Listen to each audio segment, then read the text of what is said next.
حبوا يدلعوه وسموه الكنفاس موديل. طب نموذج العمل ده بيعمل ايه؟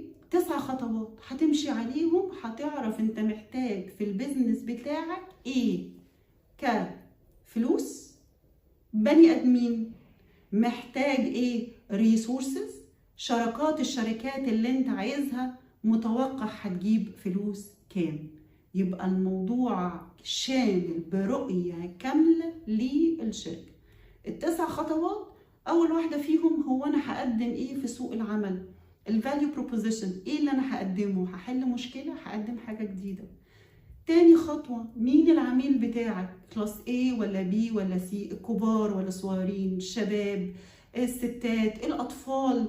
تاني حاجة انت هتبيع لهم، تالت حاجة هتبيع لهم المنتج بتاعك ده ازاي، ابلكيشن ولا محل ولا ويب سايت، هتبيع لهم ازاي.